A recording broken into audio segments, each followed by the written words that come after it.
আসসালামু আলাইকুম। আশা করি সবাই ভালো আছেন। আমি শ্রীদের বলবো, আজকে আমি যে টপিক নিয়ে আলোচনা করতেছি সেটা দেখবেন আপনার স্বামী কত নাম্বারে আছে। এবং ছেলেদের বলবো, আপনারা দেখবেন আপনারা কয় নাম্বার সিরিয়ালে আছেন, আর অবশ্যই কমেন্ট করে জানাবেন। তাহলে শুরু করা যাক। স্বামী কত প্রকার? খুব ইন্টারেস্টিং একটা ব্যাপার নিয়ে আজকে আলোচনা হচ্ছে। আচ্ছা, আমি প্রথমে 1 নাম্বার দিয়ে শুরু করি। ব্যাচেলর স্বামী।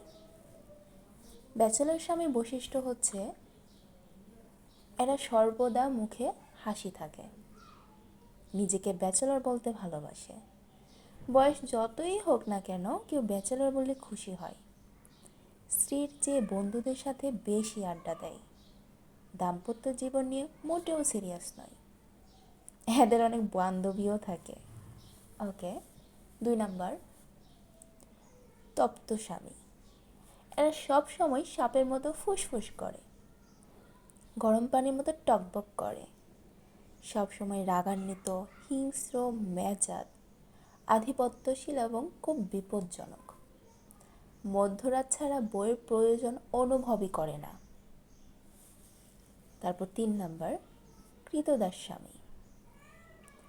শ্বশুরবাড়িতে লজিক থেকে পড়াশোনা, শ্বশুরের টাকায় লেখাপড়া, ছাত্রীর সাথে প্রেম, কিংবা বিবাহের বিনিময়ে চাকরি ইত্যাদি। এরা হচ্ছে কৃতদাস স্বামী। সাধারণ স্বামী।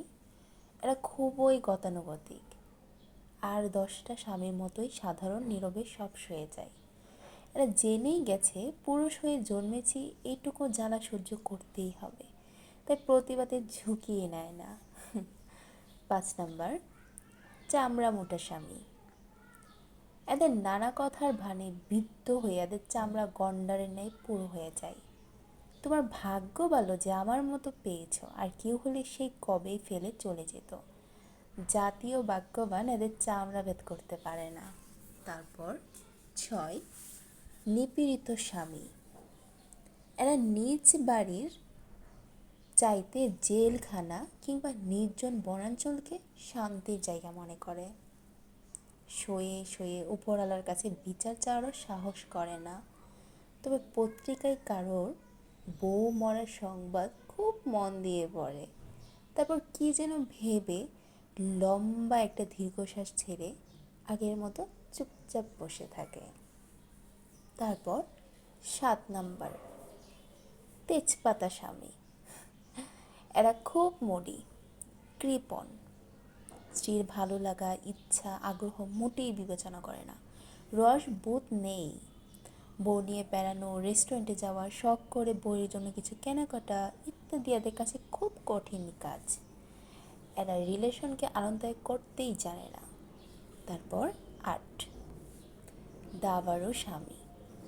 এরা স্ত্রীকে সমস্যা সমাধানের হাতিয়ার হিসেবে ব্যবহার করে।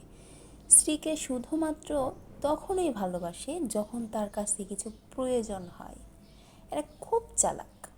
স্ত্রীর দুর্বলতাগুলো খুব ভালোভাবে জানে, স্বার্থ উদ্ধারে তা ভালোভাবে কাজে লাগাতে জানে। তারপর 9, পরজীবী স্বামী।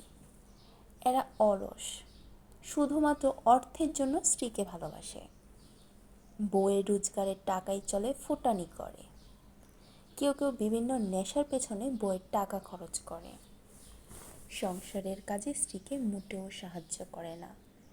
এদের একটি প্রজাতি ঘর জামাই বা গৃহপালিত স্বামী নামেও পরিচিত। তারপর 10, অপরিপক্ক স্বামী।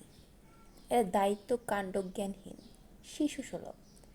তারা মা, বোন, আত্মীয়দের জিজ্ঞাসা না করে যেন কোনো কাজ করতেই পারে না, কিন্তু ভুল কিছু ঘটে গেলে দ্রুত বউয়ের কাছে ছুটে চলে যায়। তারপর অতিথি স্বামী। এরা সবসময় বাড়িতেই থাকে না, মাঝে মধ্যে ভিজিটরের মতো আসে।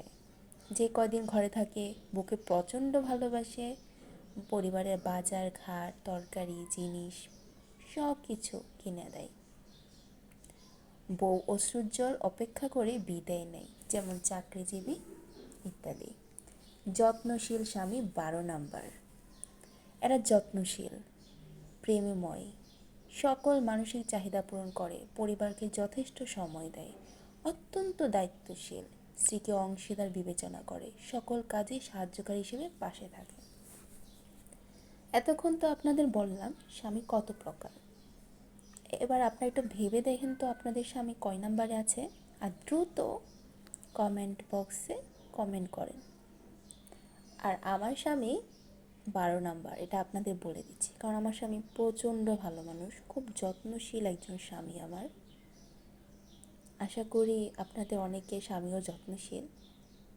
আর যারা যত্নশীল না, প্লিজ আপনারা বউয়ের প্রতি অবশ্যই যত্নশীল হবেন, কারণ সবাই চায় সুখে শান্তিতে সংসার করতে। তাই বলবো, সুখে শান্তিতে সংসার করেন, ভালো একজন স্বামী হন। আজ এই পর্যন্তই। সবাইকে ধন্যবাদ পাশে থাকার জন্য। আসসালামু আলাইকুম, সবাইকে ধন্যবাদ।